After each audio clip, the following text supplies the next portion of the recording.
Welcome everybody to the general meeting ADAS Westmeads branch. It's an interesting meeting for me. I guess this is my last meeting as formally as chair, but also a very happy occasion, knowing that as I move on to pastures new, that we leave the branch in very, very capable hands. And it's good to virtually see so many people attending today, see some new faces and some old, or should I say experienced faces. So welcome everybody. Been an interesting 12 months for us all, hasn't it? I think personally, for me, in Shropshire, February we experienced the worst flooding in 25 years. We were just a week into that when we lost our chief exec, and I took over as the interim chief exec, second week of the flooding. And then the week after that, we went into a global pandemic. So whatever that lucky charm was I'm wearing, that's coming right off, I can assure you. So it's been an interesting 12 months, as it has been for all of us. And then particularly for the region, I think it's been a fantastic 12 months, actually. If the past year has demonstrated anything, it's demonstrated the true capability of social care in its breadth, really. We've seen organisations more than step up to the challenge. And I've been amazed, I think, as we all have, how individuals, organisations, community and voluntary sector have stepped up to these challenges. It's just been incredible. And as a branch, Pete, you know, we've worked really hard in the early stages of the pandemic. I can remember back in April, pulling those meetings together so quickly, really working on the hoof. But again, everybody pulled together in the branch and really started created that mutual support network and relied on that. And that continued through the past few months, whether we're talking about mentoring schemes for DASs, that mutual support, sharing of information, driving innovation.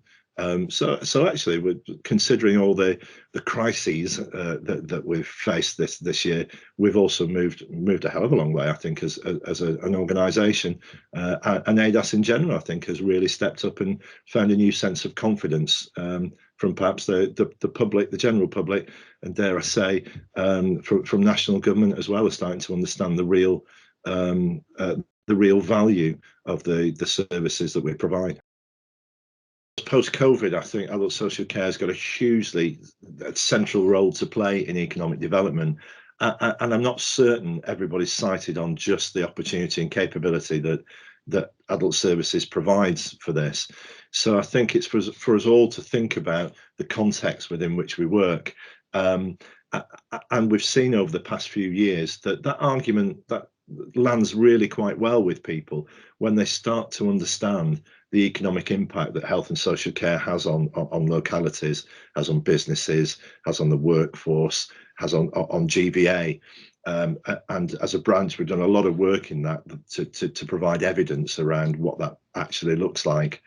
You mix that then with some of the data and the information that we've been gathering and working on, and the mechanics of how we interpret that data.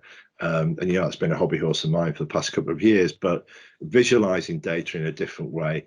I think we've all become armchair pundits in terms of looking at graphs and predicting the future, dissecting information and fake news, and distilling all that together and trying to work out really where we are in any moment in time.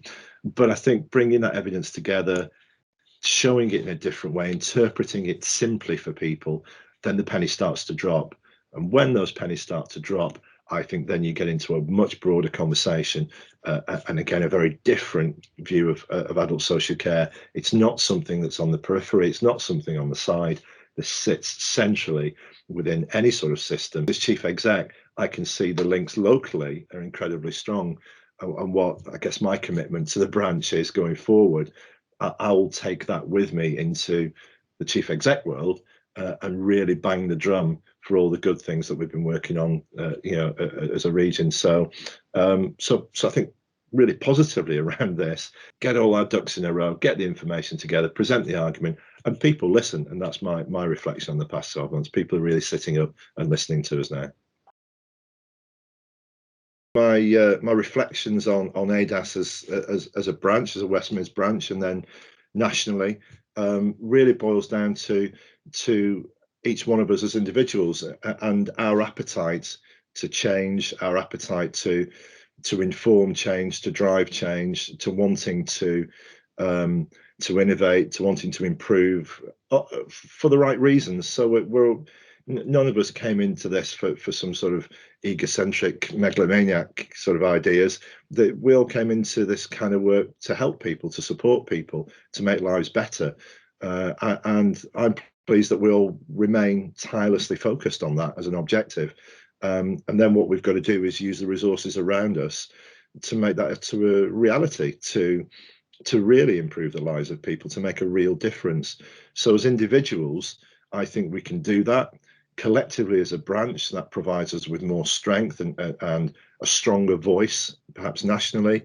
And then I would encourage everybody to really work their own networks and be aspirational. Knock on the door of government, really force those conversations, have those discussions, use ADAS as a conduit to that, speak to ADAS nationally. And I would absolutely encourage everybody to participate as much as they feel comfortable with that. It's a great opportunity, and I think we've got all the kind of resources around us to do that. Pete, you're hugely supportive of the network, and I think you hold it all together, you bind it all together, and help drive some of these projects, these particular areas of work. And so again, I'd encourage people to really get behind you and to build that collaboration that we know has been really effective over the years. I've enjoyed every minute of it because it's all been part of a team actually, and it's never felt like I was formally chair of the branch in that sense. It was much more around actually how as an organisation we were moving forward. And I think we've met those challenges. We've driven those kind of initiatives, and forward thinking by everybody has contributed to what we've been doing. And I think branding's been an important part of the branch. I think we started off with a Rubik's Cube, didn't we?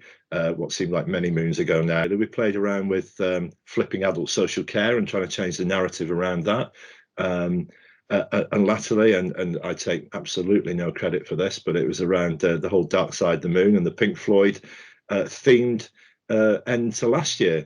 That again seemed to encapsulate the feeling at the time, the sentiment at the time, and I think we really are on the dark side of the moon now, really uncharted territory, which again I think is exciting and presents another series of challenges for us that I'm confident that as a sector we can absolutely meet, we can forge ahead, and we can define what the role and function of adult social care needs to be going forward, which I think is an incredible opportunity. It's a good opportunity not only to thank everybody for the contributions to the branch over the last 12 months and beyond, but I think particularly to say thank you to some people who are leaving the branch for pastures new in one way, shape or form. So Elaine, Carolyn, thank you very much indeed, and I hope you enjoy your future, as rich as it may be. Dave Watson, Stuart Lackenby, thanks very much for everything. I think your contributions to the branch have been enormous, and it's definitely our loss. But no doubt, when you get over to the other side of the Midlands, you'll be driving their agenda with just as much enthusiasm, I'm sure. So particular thanks to people who are leaving us. Particular welcome to, I guess, new DASs, and also it's really heartening to see that a number of people that were on the 3D leadership course are now working their way through the system and becoming a real active part of the branch. So again, it's really heartening to see those people. Also, I guess from a national role, but I'd like to welcome Margaret Wilcox in terms of our assurance lead attached to the West Midlands. As you know, many of us know Margaret very well indeed, ex-president as well as being a very experienced DAS. So I'm sure you'll welcome her into the fold over the next few months as she takes on that assurance piece for us. I think just summing up then, I think although tinged with sadness at leaving the branch, because I really have enjoyed my time with West Mids ADAS. The branch itself is in a really strong position, arguably about as strong as I've seen it. The work plan that we have for the next 12 months, 2 years is exciting. The work that we've got in train is already now kind of firmed up and moving forward. Again, thanks to Pete's diligent work, I think we're in what we might describe as a healthy balanced budget, Pete. I think that was the phrase you told me to use. I think that was it. So going forward, I think we're in a really good position. The opportunities ahead are huge. And I think it's time for me to sign off. Wish everybody the best of luck. And I think it's my turn to hand over formally to Richard as the chair of the branch. The meeting is all yours. Thanks, Richard. Cheers.